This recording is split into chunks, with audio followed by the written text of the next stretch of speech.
Welcome to the Fantasy Champions Fantasy Football Podcast. What do we got today, Rick? We got the Week 11 trade targets.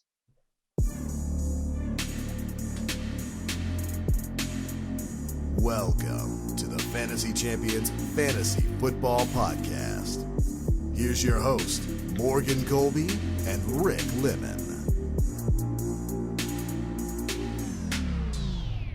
What's poppin', Fantasy Champs? What's up? My name is Morgan Colby. I got Rick Lemon with me as always. What is going on, Ricardo? I'm just chilling, bro. What's up with you? I am chillaxing.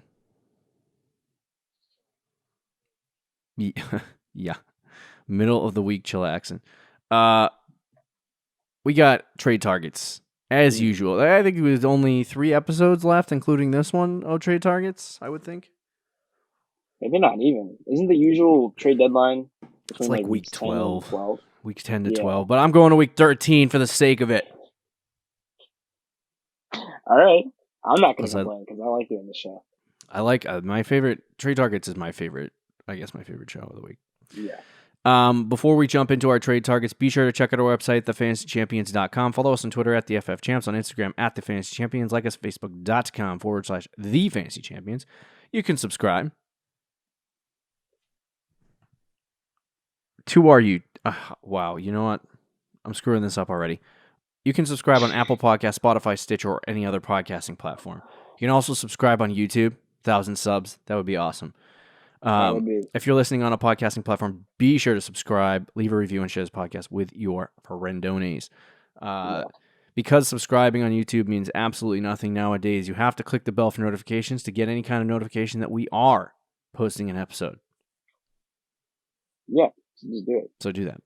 And then like and comment any questions that you have down below. So let's start off with ourselves, go into our buys.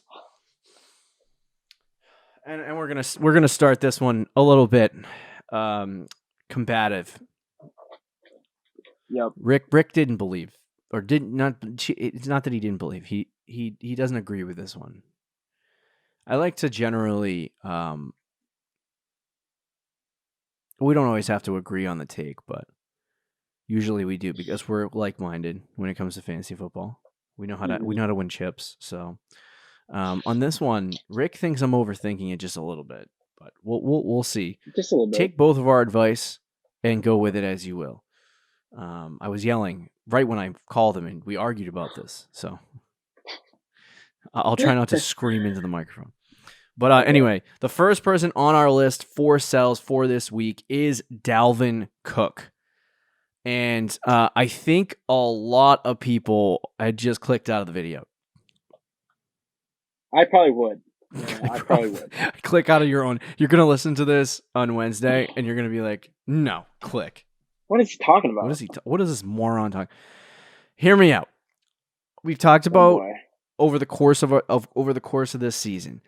You always talk about, when we started, we were doing like buy lows and sell highs and all that stuff. And I don't know that fantasy football is a buy low, sell high kind of atmosphere. I think a lot of people in fantasy football who are smart understand that if a player has one good game, it doesn't necessarily translate to a lot of good games. And I have Antonio Brown in several leagues, and when he signed, dynasty leagues, I should say, when he signed with the Buccaneers, the first thing everyone was like, oh, try to sell him. And I'm like, you know how hard it is to sell a player that hasn't played for a year and a half? They considered that like a sell high moment. And I'm like, I just sell highs and buy lows. I like, this is not the stock market. People aren't going to sell fantasy players like it's the stock market. You know what I mean? Like, sure. So anyway, I look at this as a buy and a sell list. Players that you should sell based on value or whether or not they're going to be good rest of season. That's what we're kind of projecting out. And especially when you come to this point in the season, schedules matter very, very greatly. There is a very select few that I would say are matchup proof. So for me, you can say Dalvin Cook is matchup proof. That's probably a safe bet. but he does have a difficult rest of season schedule. The goal of this whole monologue for me has been is to say that I think Dalvin Cook, as good as he is a sellable commodity. You know what I mean? Where you could take him and sell him at, what did he have? 41 and 38 points the last 2 weeks, not including Monday Night Football. Mm-hmm. Like, that's absurd. You can take that to a team and sell him for maybe a Derrick Henry. Maybe, I don't think Alvin Kamara would be on the table, but somebody in that grouping or that caliber player, and then pick up maybe a top 12 wide receiver on top of it. So the goal is not necessarily looking at Dalvin Cook and going, oh, he's going to suck rest of season, or, oh, he can't really withstand his schedule, because I think he's going to score 15 to 20 points per game over the course of the postseason schedule anyway. I don't think he's going to get his 30, 40-point games that he has been getting over the stretch of those matchups. But I think it's easier to sell him and get two players that are going to score 15 to 20 points a game than hold on to one player that's going to score 15, 20 points a game. So that is the thinking behind it. It's not necessarily that I think Dalvin Cook's going to suck or that Dalvin Cook's not going to be good. And I always talk about how you're supposed to have studs and, always trade two players for one player. I wanted to break the mold here for a second, because I think that the value for Dalvin Cook can get you two studs that are of equal value in essence. You know what I mean? Mm. So that is the thought process behind Dalvin Cook trading, but I know Rick disagrees. So yeah, I get your line of thinking, and I've heard other people put Dalvin Cook as a sell as well. Mm-hmm. For me, I think if you have one of those top guys, I really wouldn't sell him for much. Now, granted, the trade scenario that you said, if you can trade him for Derrick Henry plus a top 12 wide receiver, yep, I think that is something that you should probably look at, because Derrick Henry and Dalvin Cook are very similar. One's got a much easier playoff schedule, and then you can add a top wide receiver. That's if you can do a trade like that, though. But if you can't make a trade like that, I just think there's very limited trade options with Dalvin Cook that you really benefit from. And I get his playoff schedule isn't great, but he still has Dallas. He's got Carolina and Jacksonville 3 straight weeks from weeks 11 to 13, which could help you if you're already in the playoffs. Then maybe not. But if you're not already in the playoffs, that could help you get into the playoffs. Right. And even his playoff schedule, it is brutal. But with the type of running back that Dalvin Cook is, I think he could still realistically get somewhere 15 to 20 points in those 3 weeks. And that's still going to be top 5, top 6 finish the way running backs have been this year. Right, right. And he might not be like the RB1 like he has in the last few weeks, but it's still going to be very solid. So to me, I think he is in that category of McCaffrey, Kamara, Dalvin Cook. Like, I think those 3 guys are probably, when healthy, not including like Barkley or anything, but healthy for this season, are probably the top 3 running backs in fantasy. Okay. And Derrick Henry's probably 4th for me. So if I'm not getting one of those guys back in a Dalvin Cook trade, I don't know if the value is going to be quite there. Now, if you can get let's say Nick Chubb and a top 7, 8 wide receiver, the only running back in the NFL that Rick loves more than Dalvin Cook. The exact 100% correct on that one. Love me some Nick Chubb. Or even a Josh Jacobs, right? Or an Aaron Jones, somebody in that category, Joe Mixon. Then maybe you're going to have to you better get a top 7 type wide receiver. You better get like Calvin Ridley, Julio, AJ Brown, somewhere in that range. Maybe a Michael Thomas as well. But I don't know, again, how many fantasy owners are willing to do that. Yeah, fair enough. The big thing for me is that a lot of times trades and trading away players or selling or buying players is not going to be easy. So, I mean, obviously the Dalvin Cook situation, trying to sell him is going to be extremely hard. Not hard in the context that people are going to want him, hard in the context that what you're going to ask for is going to be a little bit more difficult to get. Yeah. So, no, I mean, right. Which is why I think it's hard to trade him in, like I said, it's hard to trade him in a situation that you're going to also benefit from. Unless, depending on what your team is and what it looks like. Unless you can get that type of deal where you get that running back that matches his value or close to it, and then add another player. Fair enough. Of high value. Let's talk about the number 2 guy. This one's a little bit tougher for me because I absolutely love this player, Antonio Gibson. Mm-hmm. The reason why this is tough for me is because I do love him, and I think that he's going to be a great player. I already said a couple shows ago that I will draft him in the 2nd or 3rd round next year in fantasy drafts, because I think he's very good. And we'll see what his ADP is. Maybe I can get him lower. But I'm already driving the car or the train for Antonio Gibson truthers. Yeah. He's really good, and he's really, really efficient. We talk about that 1 fantasy point per opportunity. I talk about that all offseason long, a little less during the regular season. But he has that type of efficiency. His rookie season reminds me that of Christian McCaffrey's. And I think that next year you're going to see that kind of come out. But I think what people anticipate Gibson being and what he is are going to be two different things. You know what I mean? If you're in a dynasty league, hold on to Gibson. Like, don't sell him. This is redraft specific. If you listen to this podcast, it's redraft. So the reason why I say sell Gibson is because the past, he still is not reaching 50% snap percentage. And that is the most concerning factor for him. He had 20 fantasy points this week on 17 touches on only 36% of the snaps. Like, that's crazy. And I think the biggest problem for Washington is that for some strange reason, the wide receiver turned running back is not their pass catching back late in games. It's J.D. McKissick, who's absolute garbage, by the way. On the ground, On the ground, yeah. Through the air, he's not even that great either. But they continue using McKissick in those situations, and they won't put Gibson out there, and I just don't get it.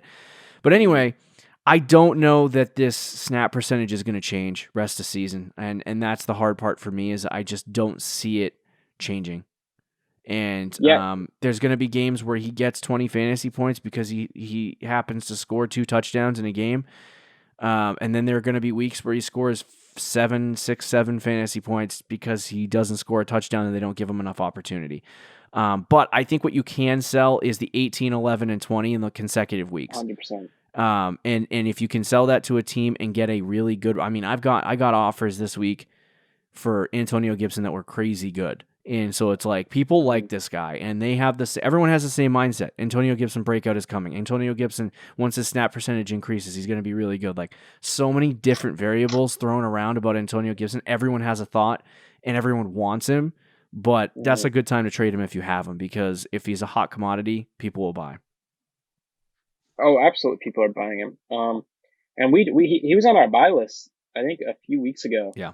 And it was well deserved because he had 3 straight weeks with like 18, 11, and 20 points. Yeah, something like that. Something along those lines. So it was well deserved, and now we're telling you to sell him. And valid reasons, that snap percentage is low. I'm not sure if it's going to really change rest of this for this season at least. I think there's weeks where he can get close to like a 50% snap percentage, but it's going to stay around in that range. And for some reason, and this is not going to change rest of the season, the J.D. McKissick show is ruining the Gibson coming out party, because the last 2 weeks, J.D. McKissick had 14 and 15 targets. That is 29 targets in 2 straight weeks. That is like wide receiver 1 numbers for targets per weeks. Right. That's how many targets J.D. McKissick is getting, which is ruining Gibson's value, because it's he's getting more work on the ground than anyone anticipated. Like, and I was a fan of Gibson before the season even started, and I remember when we were talking about it, I was like, well, he doesn't need that many carries, but if he can get like that 10 to 15 carry range with the receiving work he could get, he could really break out. And that's what it was looking like until J.D. McKissick came in and it's taken all these targets. And with Alex Smith there at quarterback, it's not really going to change. Alex Smith loves dumping it off to running backs, and as long as J.D. McKissick is that guy, Gibson's value is just going to be it's not going to be great. And his schedule rest of the season is okay, but it's not great. And his playoff schedule is not great. So it's just, while he's hot right now in redraft, I would definitely try to move on from him.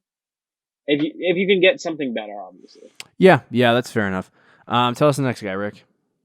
Our next guy is Ronald Jones, who is quite frustrating, but also not at the same time. It's frustrating for Leonard Fournette owners, at least. I know started Fournette this week, and you were you made some comments about the game and stuff, but I'm Jones, pissed. yeah, Jones, the Buccaneers kind of go from running back to running back on a week-to-week basis. Fournette looked like he was finally starting to get to work, and then this week they kind of switched it back to Jones because they haven't really been using it as much the last few weeks. It looked like he was kind of in the doghouse, and then all of a sudden he got let out. But really, he wasn't having a great week this week, and he had about 4 or 5 fantasy points in I want to say the beginning of the fourth quarter, maybe the end of the third quarter, somewhere in that range. And he had a 98-yard touchdown run, which saved his week big time. And I think he went from just that one run, he went from like 4 fantasy points to like 20 something, or like 20 fantasy points. Right. So it saved his day for sure, but it's just not something you can rely on because he's another fumble away or another play away from them going right back to Fournette getting the most of the work. And Fournette is still there. He's not going anywhere. Even if Jones doesn't fumble again, there could be weeks where they just decide Fournette's going to get more touches. They're going to ride the hot hand, situations like that. His schedule rest of the season isn't great. He's got the Rams coming up, the Chiefs, then a bye week, which at this point in the season, it's kind of tough for fantasy owners to have to deal with a bye week. Then he's got Minnesota, Atlanta, which seems like it's easy, but has actually been good against running backs, and then Detroit. So it's really not that bad after this week against the Rams, but it's still, it's not the best either. And the Fournette factor is really what's kind of, for me at least, determining that I don't really want Ronald Jones on my team. I wouldn't mind him, but I think he, at the point you can sell him with the depth at running back around the league right now, and how many few running backs there are, you can probably get a really nice return for Ronald Jones. Honestly, imagine how good Ronald Jones would have been if the Jaguars never cut Leonard Fournette, they just kept him. That's what, dude. All offseason, who did we love? I liked Leonard Fournette, and I loved Ronald Jones because of the opportunity. And then they ruined it for each other. He's a type of running back that needs work to get going offensively. Yeah. But I mean, he had a stretch of games where he had 111, 106, 113 yards. Like, he's pretty good, and like he shows it. But it's like the game. I think he's Go ahead. It's the games that he gets, it's not even tough matchups. It's the games he gets like small workloads that he just, his yards per carry totals are just garbage. But he had like you said, that 60-yard touchdown run. Can't remember what it was. 98 yards. Sorry, 98. Only reason why he was good this week, but he still, even without that run, he still had almost 100 yards. Yeah. So, I mean, he was pretty good in this game. A lot of trash time, though. But it was it's funny because early in the game, he just didn't look very good, and he was getting 3 yards a carry, and then I was like, when are they going to go to Fournette? Like, they've been using him the last couple weeks. You might as well just use him now. And then they put him back out there, and it wasn't until Ronald Jones really didn't get his role back in the game until the 98-yard touchdown run. And then it was like Fournette was just done for the rest of the day.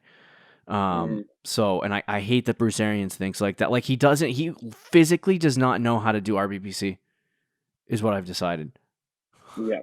He has no idea. He will literally run one running back out for 2 straight drives and then go to the other guy for 2 straight drives. And that's how he does it. And I'm like, you're an idiot. You cannot, your running backs can't get involved or have a pace in the game, you doing that.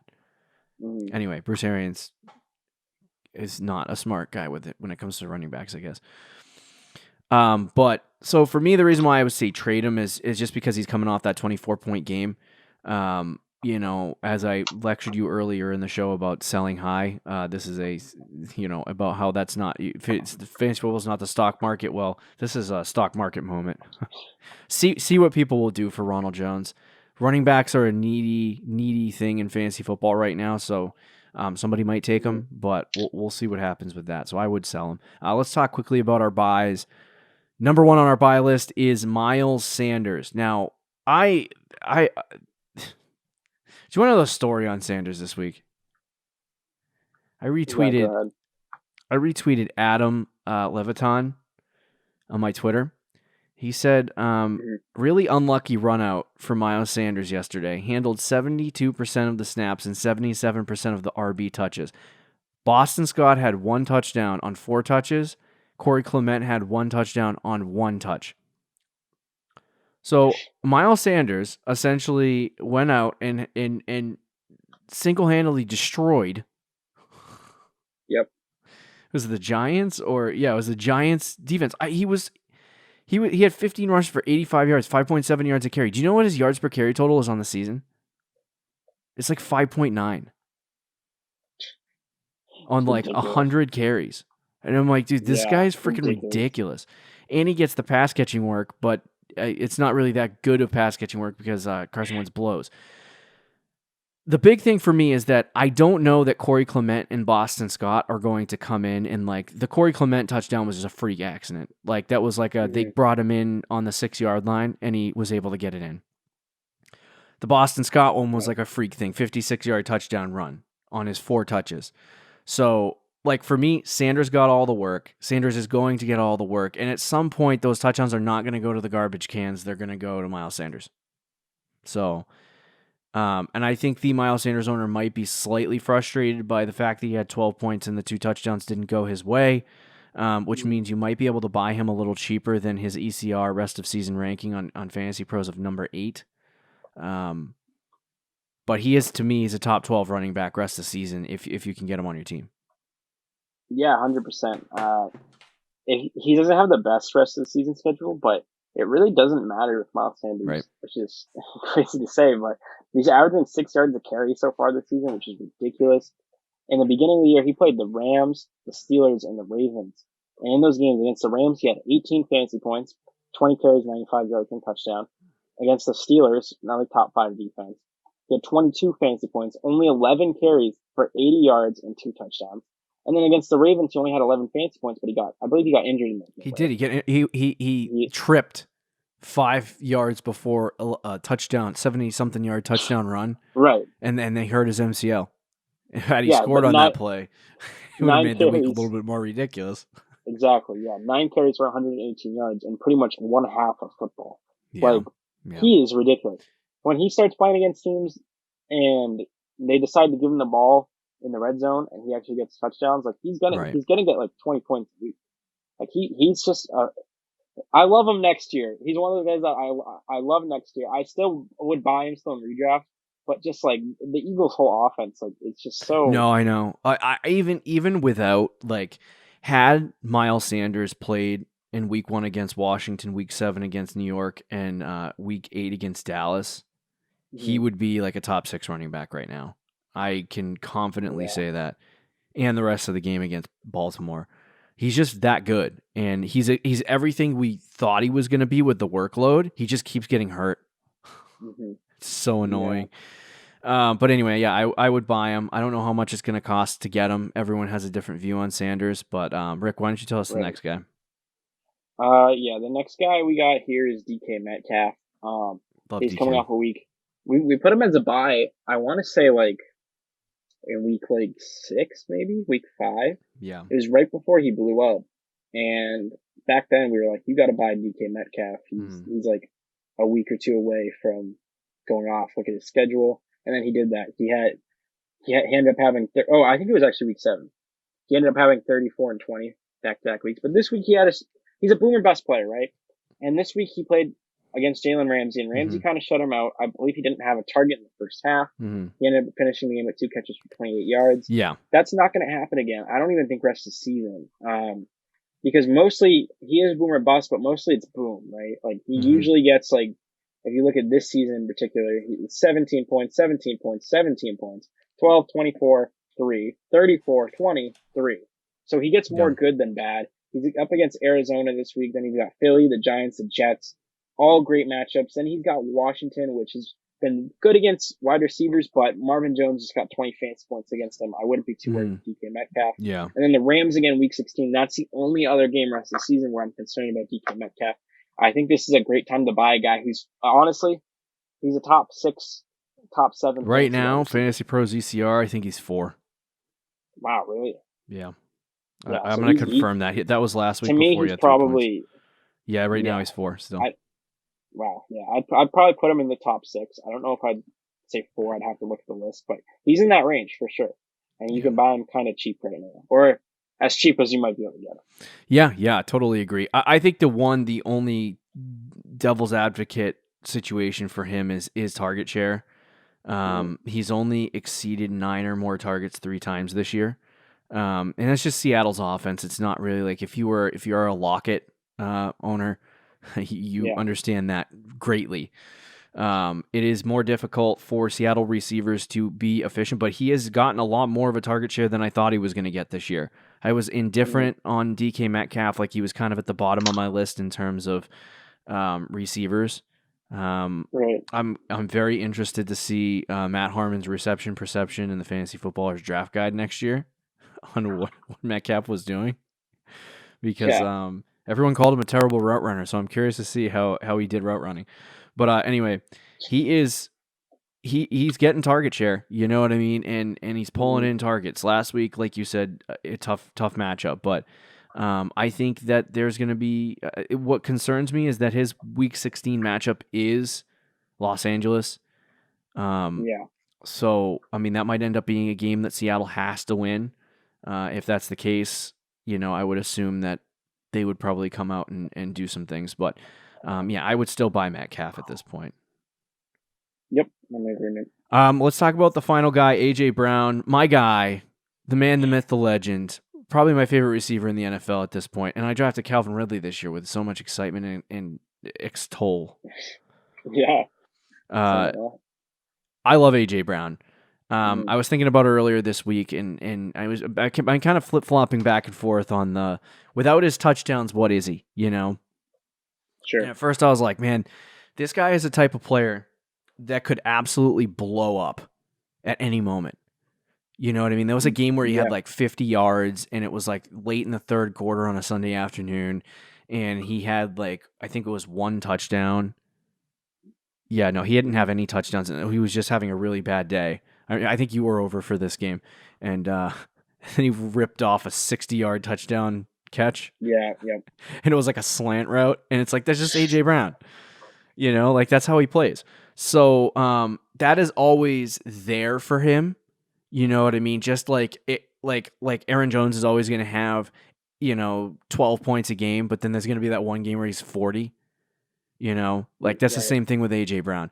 But for me, I think the concerning factor is I don't know that I trust the Tennessee Titans offense as much as I used to.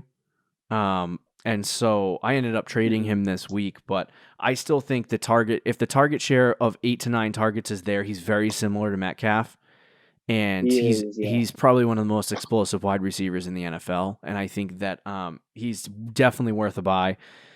He does have Baltimore and Indianapolis coming up, 2 tougher matchups, but after that it's Cleveland, Jacksonville, Detroit, Green Bay. Games he could probably have really good performances in. So I would go out buy him now.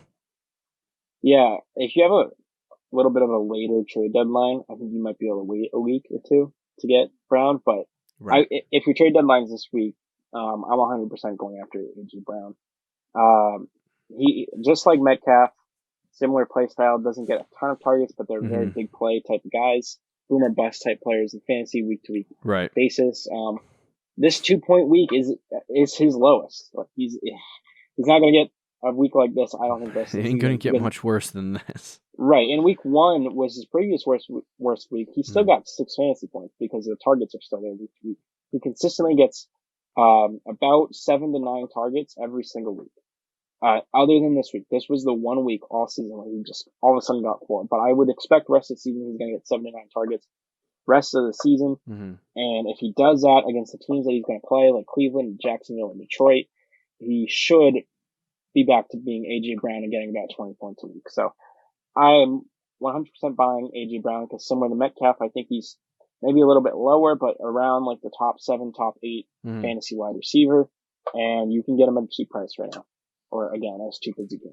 Okay, fair enough. That'll do it for our week 11. Week 11, I was about to say week 10. Week 11 trade targets. Dude, it's flying, man. Prepping for the fantasy season. It's been an interesting year. Don't forget to check out our website, thefantasychampions.com. Follow us on Twitter and Instagram, and we will talk to you Thursday, Fantasy Champs. Later.